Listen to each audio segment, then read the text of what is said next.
5 years ago, my fiancé ran away at the wedding.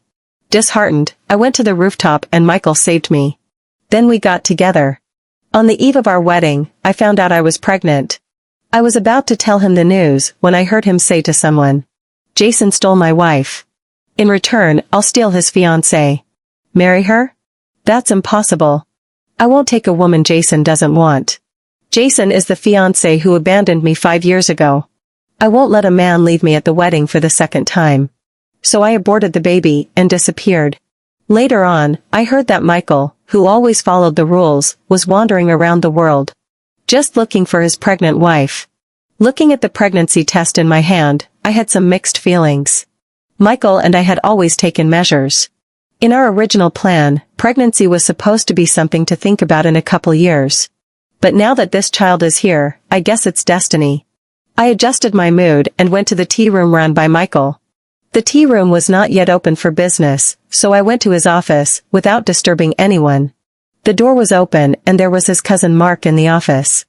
I was about to push the door open when I heard a familiar name from my cousin. "There's news from Jason and Sophia, the pictures were emailed to you." My hand froze in midair, my mind reeling. Jason, a name that was once familiar, but is now somewhat unfamiliar. How did cousin know about him? A bad feeling came over me. Inside the house, Michael was looking at his cell phone, his voice icy. "I'm not letting this pair of dogs off the hook." Mark sighs and asks, "What about Amanda?" At the sound of my name, Michael snorts softly. "Jason stole my wife, as a courtesy, I will naturally steal his fiancée. I've already done it. She'll be pregnant soon." He cuckolded me, "I'll make her fiancée pregnant with my child." Mark asked, "Are you really going to marry her?" "Marry her? No way. I won't take a woman Jason doesn't want. Jason is the fiancé who dumped me 5 years ago. I was just a tool for him to get back at his wife and Jason." A wave of dizziness hit me and I braced myself to leave. My mind kept recalling Michael's conversation with my cousin and had to remember what happened 5 years ago. Jason, the man who made me almost leap off the rooftop. Jason and I were childhood friends, but we were complete opposites. I'm quiet, he's jumpy, I'm delicate-minded, he's big-headed. We complement each other exceptionally well. Jason said he could never leave me in his life, I was his favorite person. We got into the same university and went to graduate school together, supporting each other in a strange city.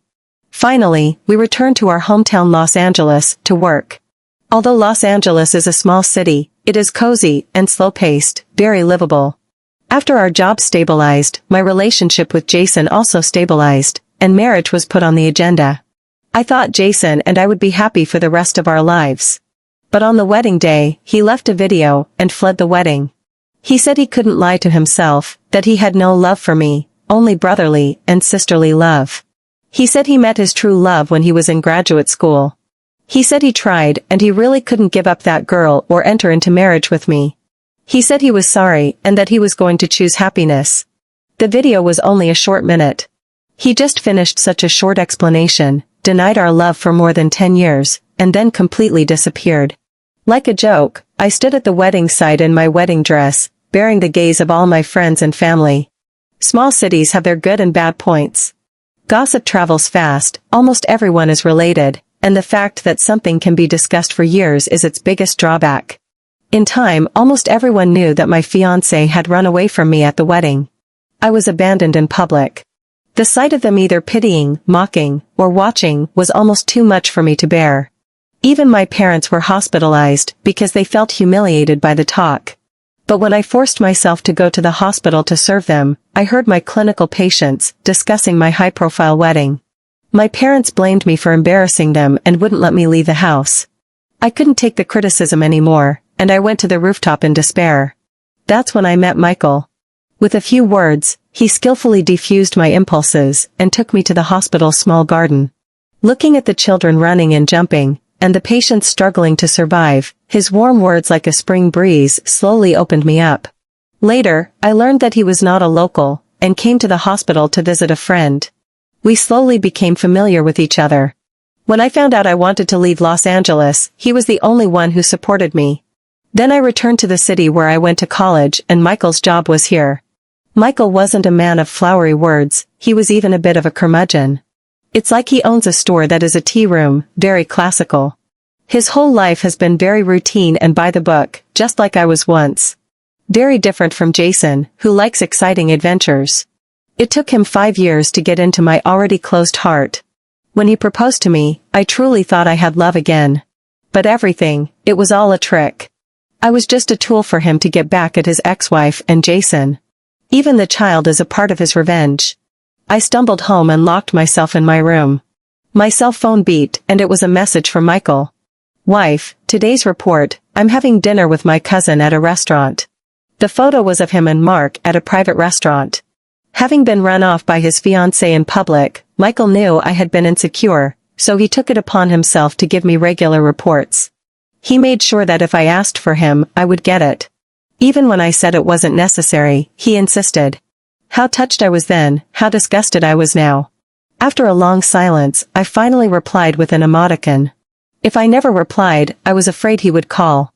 My emotions today, there is no way to talk to him normally. And the sensitive and delicate him would definitely be able to hear that something was wrong with me. Looking at my phone, I suddenly got up and walked towards the study.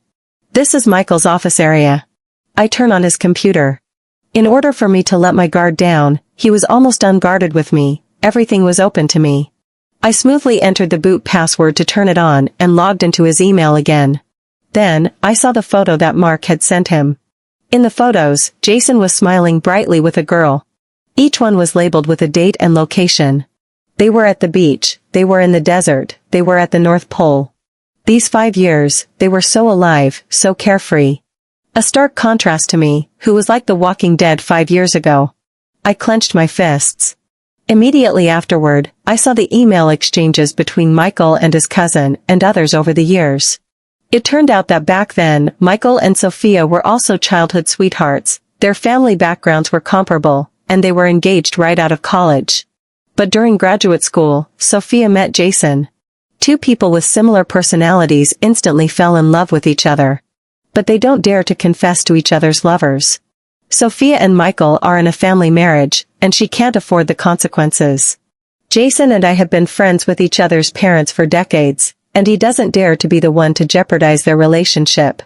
Neither of them dared to become that sinner. So they indulged, while carefully hiding it. It wasn't until Jason and I returned to Los Angeles that they broke it off. Jason and I prepared for our marriage, and Sophia and Michael registered their marriage. But then, they couldn't help themselves. So Jason left me on the wedding day and ran away with Sophia. Only when the tears were almost dry did I get up disheveled. After numbly deleting all traces, I left the study. I thought my heart was over it, but then the hate filled it up again. I hate Jason and Sophia for ruining my happiness. I also hated Michael, who chose to hurt me for revenge. I hated all of them. Picking up my cell phone, I dialed the number of the private hospital. Make an appointment for me to have an abortion tomorrow. Since this child was all calculated by Michael, and since he is also just a tool, there is no need for him to continue to exist. I won't give a man a second chance to hurt me. If my forbearance and forgiveness doesn't make this group of men let me go, then let's go to hell together. Thinking of this, I dialed another phone number. Please check for me. Amanda, how did your checkup at the hospital go today? In the evening, Michael embraced me in his arms after work and asked with concern. Yesterday, I said that I've always been dizzy lately, so I wanted to go to the hospital for a checkup. I didn't expect to find out that I was pregnant. At this point, I naturally wouldn't tell him again, giving him a chance to hurt and trample on me for nothing. I stiffened and came around out of his arms, rubbing my head. It's fine, I just haven't been resting well lately, and the doctor told me to get more rest. That's good, I'm sorry, I should have stayed with you today. Michael looked at me fondly and massaged my head with a guilty look. I fought back the nausea, and after a few false words with him, I excused my headache and went to bed first. The next day, I went to the hospital alone after Michael went to the tea room. Everything flowed smoothly, and by the time I left the private hospital with a pale face, I had said goodbye to that baby for good. I placed one hand gently on the small of my back. Baby, don't blame mommy. You were born out of hatred and calculation, and even if you are born, you will not be blessed. Go to a good home, to a parent who loves you and cares for you. The Meng family's business is quite large, and the company is well run. Usually Michael seldom mentioned home. I only saw his parents in the hotel in a hurry, only one side. He said his parents were like this since he was a child, too busy working to care for the family. So he longed for marriage and warmth. He promised he would be a good husband, a good father, and love me forever. I believed his bullshit. At this time, my mind, inexplicably, recalled what a certain guru once said. If a woman believes such words as I love you, she doesn't have to read your 8 characters, you must have been divorced 3 times in your life. It's true. I was too stupid. I really believed him. Now that I think about it, Michael refused to bring me home because he was afraid that I would find out that he had been married before, and also because he was afraid that people would talk. Once upon a time, my heart ached for him, so I didn't mention going to his home. But it's different now. If I wanted to make them pay, I had to see them. After resting at home for a month with a headache, I offered to meet Michael's family. Michael was taken aback. I was also aggravated. My coworkers said that they were about to get married and the new daughter-in-law had never even been to the man's home, so it must be that the man's parents weren't happy with the new daughter-in-law. Michael immediately explained that his parents had no such intention. I didn't say whether I believed him or not, but just hung my head and wept silently. Finally, Michael compromised. I knew that he would agree. He wouldn't piss me off, because his revenge plan wasn't complete. He kisses the tear tracks off my face, and it's only by clenching my hand in a death grip that I don't throw up on the spot. Michael's family at the dinner table. Michael's parents looked slightly odd, as if they wanted to say something, but eventually fell silent.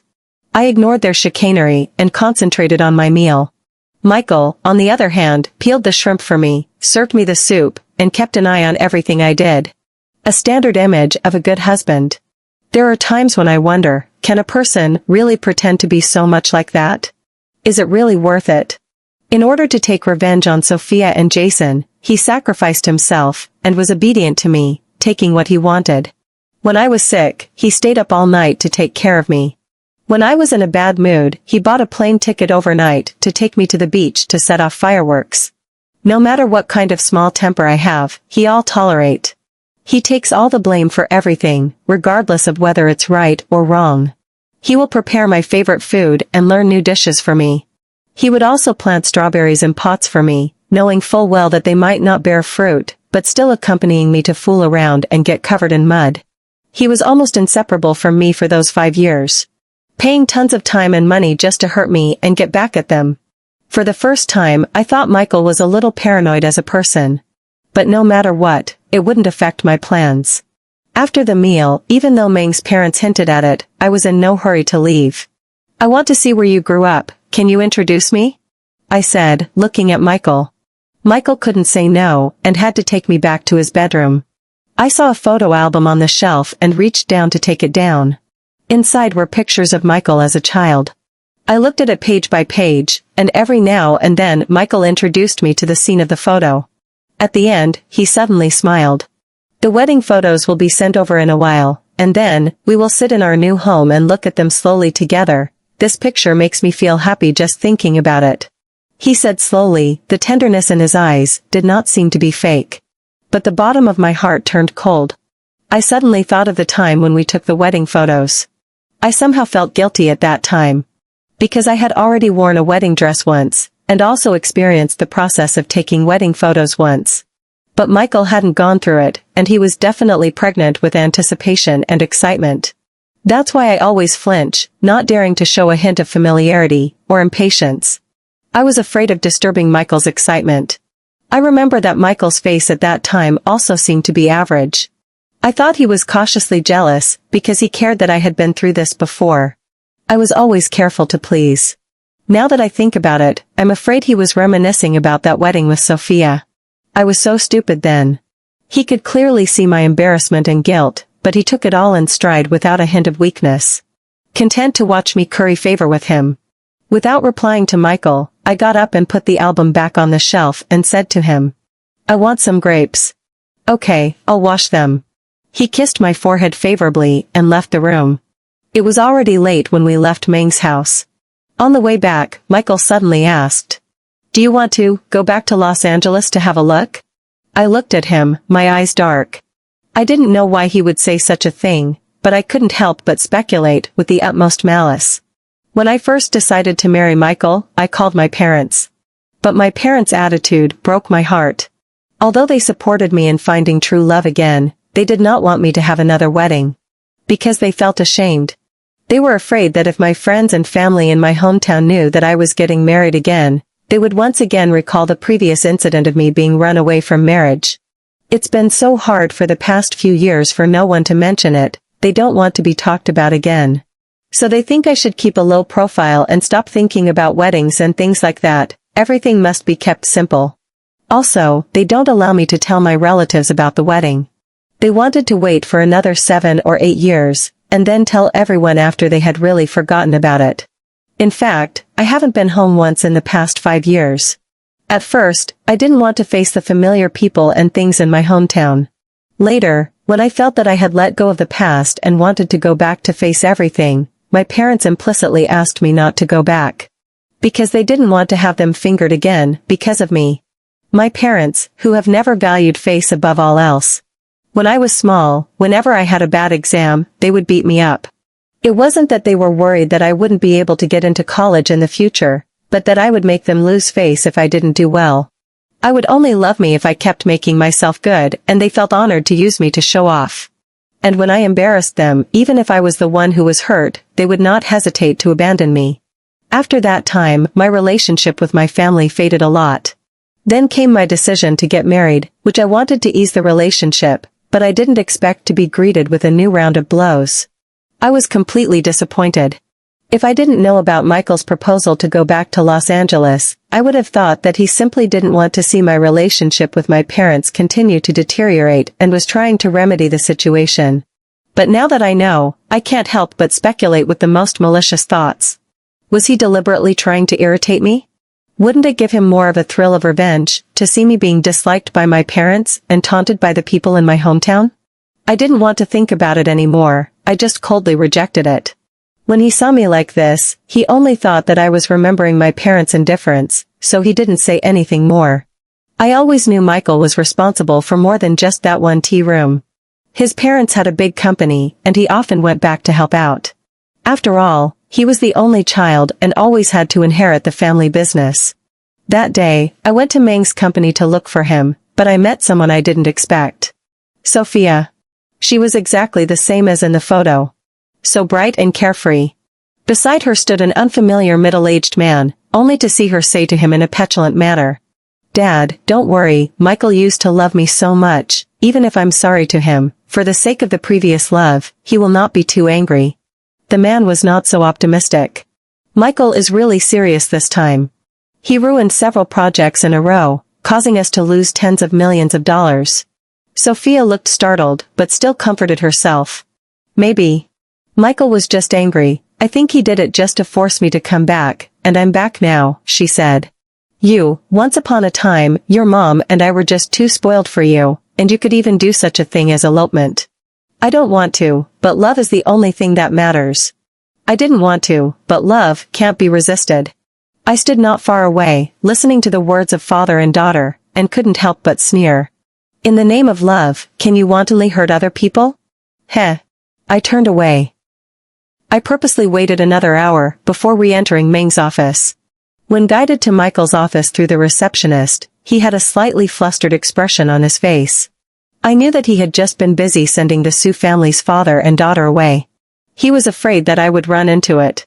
Although it seemed to him that I didn't know Sophia, cautious as he was, he would certainly avoid accidents. He steadied himself and led me to the sofa to sit down. "Why did you come over all of a sudden? Afraid I'll make a surprise check?" My question, which seemed to be a lie, made him blush for a moment. Why is his psychological quality so poor? Without waiting for him to speak, I changed the topic first. "I'm hungry, should we go eat?"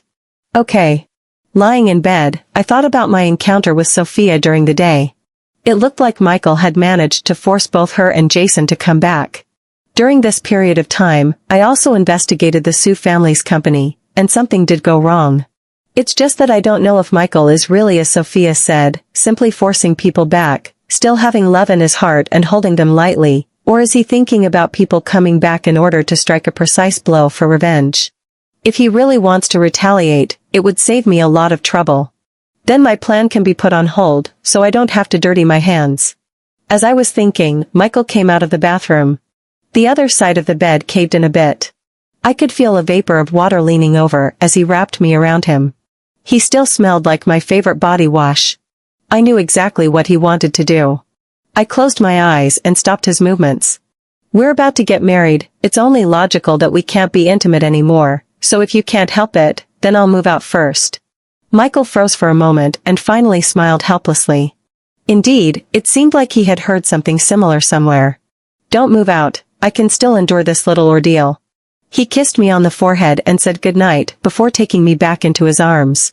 The city is big and small in equal measure. For example, I can't believe I just met Jason on the street. He and Sophia were holding hands. The moment he saw me, he subconsciously drew back his hand and flung Sophia away. Sophia was startled and followed his line of sight to see me. She blushed a little, but held back and fished her way back into Jason's hand. Jason's face was embarrassed. But after all, we met, we couldn't just pretend we didn't see it again. He slowly approached me. Before he could say anything, I slapped him across the face. Ah! Sophia screamed. With no expression on my face, I slapped Jason in the face again the moment he froze. I used enough force that my palms were numb after the blow. How can you hit someone? Sophia tried to step forward to make a statement and I told her in a cold voice. Get out of my way or I'll hit you with me. You. Sophia looked a little scared and Jason eased up and shielded her. Amanda, I'm sorry, if you want to hit me, don't blame Sophia. With such moralistic words, I naturally won't be spoiled, so I slapped her again. Sophia couldn't look at it anymore. Amanda, you've really had enough. Even if we have wronged you, a slap will do. Do we have to break all the love we had?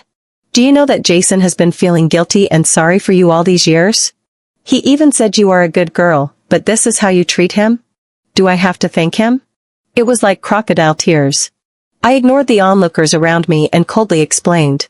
He ran away from the wedding and eloped with you back then, leaving me to bear the gossip alone. I just beat him to death today. It's all because he owes me. When my words fell, there was an uproar in the surroundings, and people were pointing at the two of them. Sophia couldn't help but explain as it was the first time she was ridiculed to her face like this. True love is not sinful. We love each other with all our hearts. He doesn't love you at all, and he won't be happy if he is forced to marry you.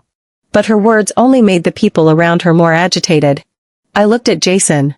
If you tell me to my face that you're in love with someone else, I'll barely call it a dare, I said. But you're too much of a coward to face it and walk away from it. Have you thought about what I'm facing? I couldn't help but snicker at the look on his face. You can't take it anymore? Do you know how much sarcasm and abuse your parents have suffered over the years? His head snapped up, his face shifting back and forth with multiple expressions of remorse, sadness, and shame. I turned away from them, no longer concerned about the siege, and turned to leave. Michael got off work extra early today. He breathed a sigh of relief when he saw me fiddling with the flowers and plants on the balcony. He carefully observed my mood and looked worried, brewing for a long time before asking. You met Jason? The fact that my street fight with Jason had been secretly filmed by a good person and posted online had caused a lot of public outcry. Michael knew it was normal. Both of them got a lot of flack for their information. But the hot search was quickly taken down. I know that it was probably Michael's doing. He was afraid that the netizens would pull more and more details and end up involving himself and letting people know that he was Sophia's ex-husband. I don't care. Those two, anyway, are socially dead. I nodded my head, with no particular emotion. He embraces me from behind. It's okay, he won't get a chance to hurt you again. I smile. It's not just them, you won't get a chance to hurt me again either. I am always watching the Sue family's movements, and naturally I realized that the Sue family's company is deteriorating. It seemed that Michael was really planning to make a move against them. Soon, the news came out that the Sue family was about to go bankrupt. That day, when Michael and I went to see the decoration of the wedding hotel site, Sophia suddenly ran to us from nowhere. Michael, you have a cruel heart, how dare you lay your hands on our family? The moment she saw me, her expression froze for a moment. You guys. So the fiancé they said you had is Amanda? Michael was like an enemy, instantly shielding me behind him and letting security take control of Sophia and drag her out. "Sophia, we're willing," she screamed frantically. "Michael, I just ran away with Jason, and you want to kill our whole family. Have you forgotten how much we loved each other and how good you were to me? We are a couple after all." Seeing that she was going to be dragged away, Michael still didn't soften his heart. She finally got scared and started to beg for mercy. "I'm wrong, I won't run away, can't I come back? You're with Jason's fiancé just to piss me off. I'll break up with Jason and we'll live a good life, okay?" But in the end, she was pulled away. I watched her being taken away in a mess, not being able to see her at all, before I looked at Michael again. At this point, he was so panicked that his face was pale.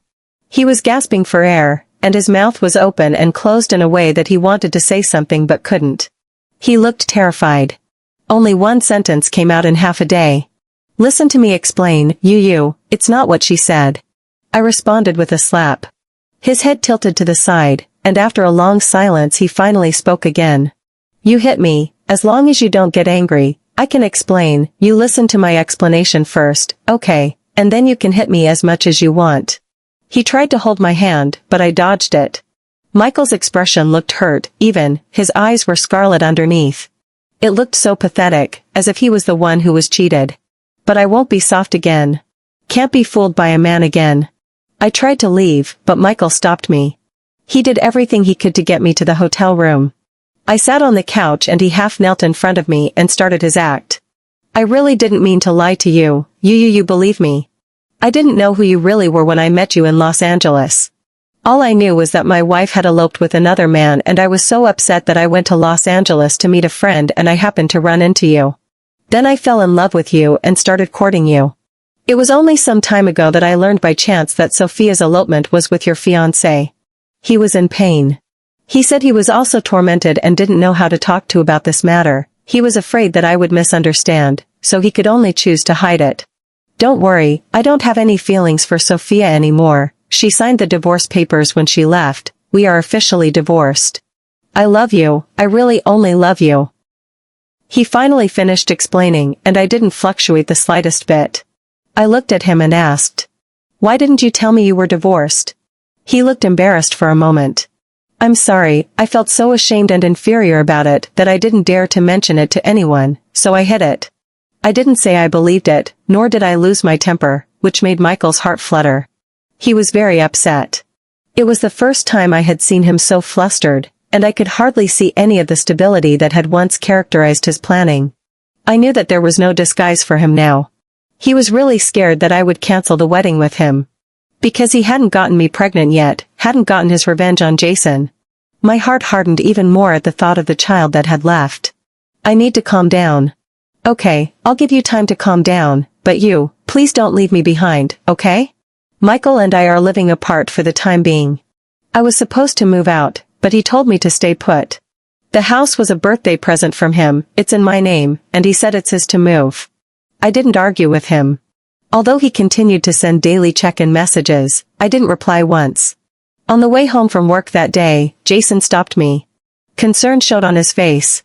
"Amanda, I know all about you and Michael. I'm really sorry for dragging you into this."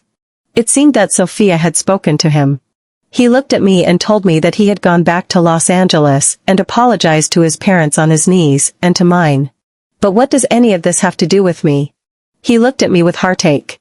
"I'm sorry you've suffered all these years. These 5 years have been like a utopia, allowing me to escape from everything for a while, but I actually understand that Sophia and I can't be together forever after all. Neither of us are stable people, so even after 5 years, we still haven't gotten married." It turns out that this period of time was also a test for Jason and Sophia. The first time they faced a test, it nearly shattered what they thought was a strong relationship. Faced with internet strife, Sophia had an emotional breakdown, yelling and screaming and venting and flat out asking him what to do. And with the loss of the Sue family's financial support, the two began to stretch themselves thin, fretting over trivial matters. Jason gradually became impatient. He then realized that Sophia is a little girl who will never grow up, needing to always be pampered, loved, and let go. After she ran out of money, she still had the same habits as before, to be well-fed, well-spent, and well-served. But Jason is working to earn money, Where is the energy to serve her? So they started to argue. And their relationship began to fade. They would even put harsh words in their quarrels, saying that there was no love between them either, it was just a traveling hitchhiker who had sex. After all that, Jason looked at me fondly. I'm sorry, Amanda, I regret it. Can you give me another chance? I don't think there will be anyone more suitable for each other than us. I couldn't help but lose my smile after I froze for a moment. How could anyone be so brazen? It's simply ridiculous. He looked at me quizzically and laughed.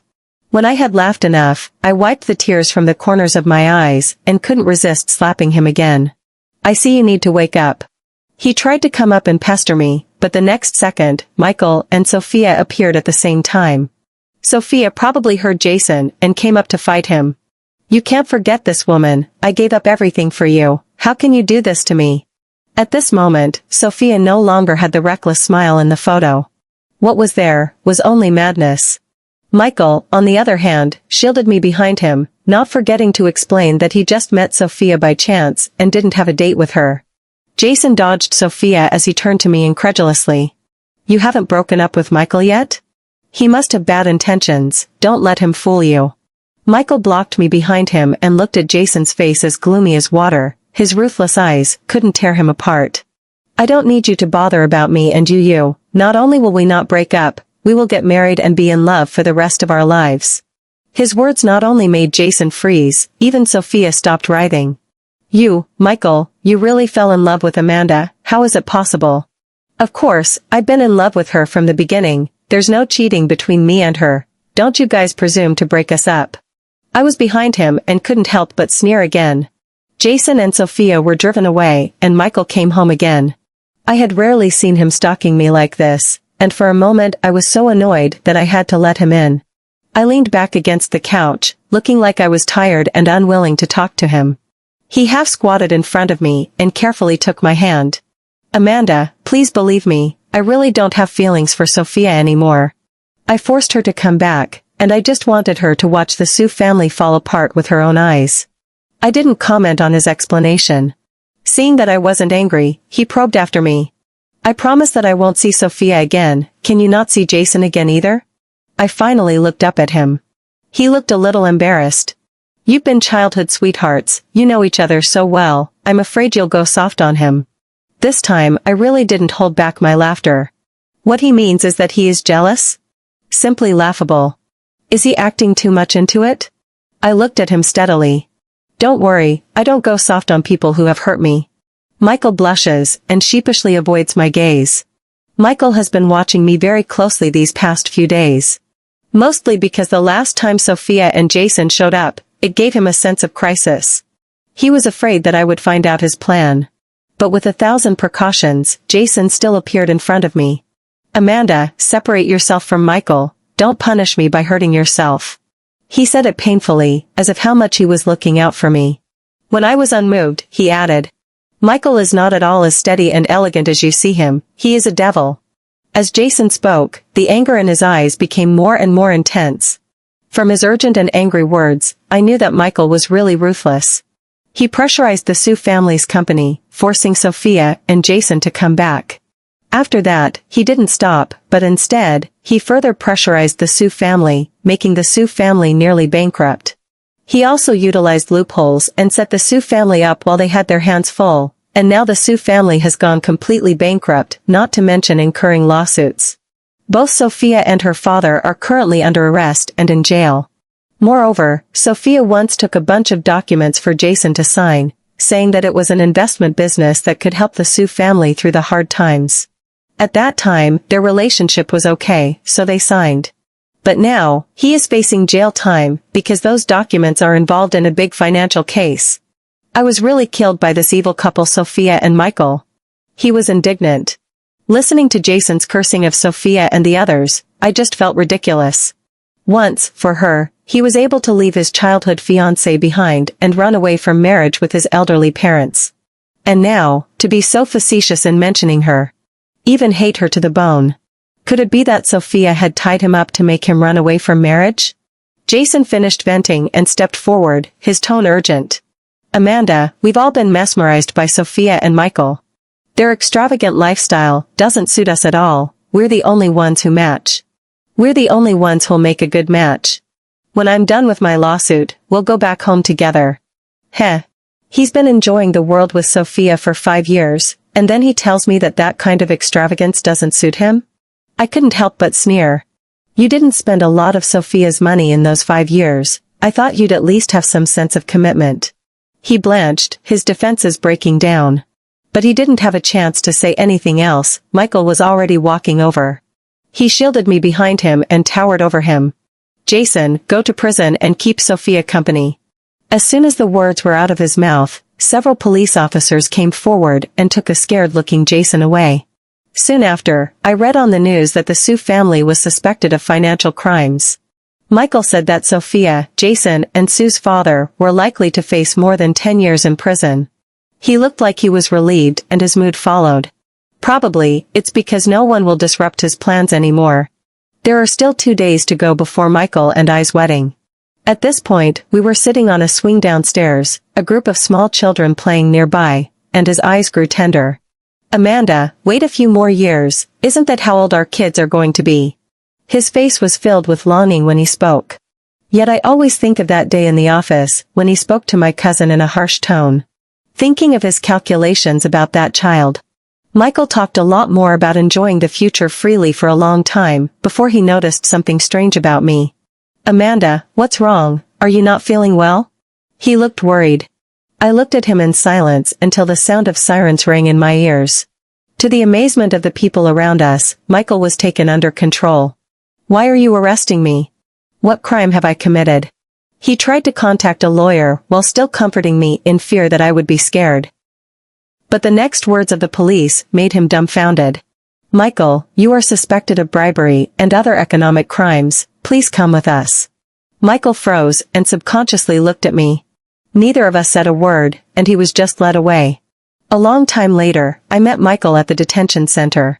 He looked much more haggard. When he saw me, he didn't question me, but just looked at me in silence. I knew that he had guessed it was me. The things he did were so secretive that no one would know about them except for his sidekicks.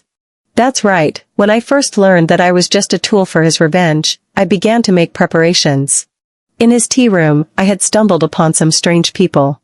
I didn't think much of it at the time, but after stepping outside my filter of Michael, I began to wonder about it. Since I was looking for holes in him, I was bound to investigate. I later realized that he was using the tea room as a trading place to pay bribes. In order to get evidence, I even went to Meng's house and put in a hidden recorder, and finally, I heard what I wanted. So I made a report. In a silence, I took out a pregnancy test slip and stuck it on the window of the stall. He was stunned when he saw it, then beamed. You're pregnant? With an expressionless face, I took out another slip. He looked hard at the words on it. Miscarriage. Michael snapped his head up to look at me, and for a split second his eyes glazed over. The look was more terrifying than when he first saw me. You aborted the baby? I can't believe you aborted our baby. I snorted. If you didn't abort it, did you let this child, which you had gotten by calculation, become a tool for you to humiliate me? Michael muttered as his face instantly went white. You. That's right, I know all about it. I told him about the conversation I had heard between him and my cousin that day, outside the office door, and again about the time I had aborted the baby. His whole body shook a little, breathing heavily. Filled with chagrin and remorse, his mouth kept repeating. No, it's not, it's not. He tried to explain, but found no way to speak. In the end, he covered his face with his hands and cried out in pain, not caring about his image at all. Michael cried until he broke down, no longer the steady man he once was. He fell to his knees, his face streaked with tears, and he was talking upside down. He said he was filled with hate and wanted nothing more than revenge. But he couldn't get rid of his anger because he hadn't heard from Sophia or Jason. Eventually, he came to me. And it took him 5 years to take me down. During that time, he grew the company to rival the Sue family. What my cousin and I said were just words of anger. In fact, I have not wanted to take revenge on you for a long time. I have already fallen. I just don't dare to accept. He desperately explained to me. Especially after sending Sophia and Jason to jail, I realized I wasn't as happy as I thought I would be, and I didn't have the pleasure of getting my revenge. All I could think about was you, and all I could think about was our wedding soon, our future family, and our child. He thought of the child again, and suddenly stood up excitedly. You lied to me, you just want to punish me, is not it? The child was not aborted, right? It was as if he had grabbed a straw to save his life. I'll be sentenced to 5 years, I'll repent and atone for my sins, and when I get out, we'll start over again, okay, and we'll be together forever as a family. I looked at the bewildered man and laughed out loud. We will never see each other again. In the midst of his cries, I pushed the door and left. Later, I sold my house and applied for a PhD at a foreign university. The door was open, and there was his cousin Mark in the office besides him. Years later, I saw Michael on the cell phone of a friend who was hiking. I realized from my friend that he and Michael had met by chance. They met by chance and soon parted ways. Michael had already been released from prison, and instead of going into business, he became a drifter. He traveled all over the world, in all kinds of dangerous and backward places. A friend remembers him. He was a very disheveled man, with no worldly desires. He seemed to be looking for someone, his wife and children, as if he had made a mistake when he was young and had lost them, and he regretted it. When we were camping in the primeval forest, he stayed up most of the night, looking at a photo with red eyes. It seemed to be a wedding photo. I listened quietly, my heart not stirring. When I think back to the past, I have been able to do it without any waves. The world is so big, why do I have to be obsessed with which man loves me or not? There are so many things I can love. I put my things away and said to my friend, "Come on, we've got the aurora borealis to see." We were all excited about the aurora borealis. We packed up our things and headed for the goodness in our hearts. End of story.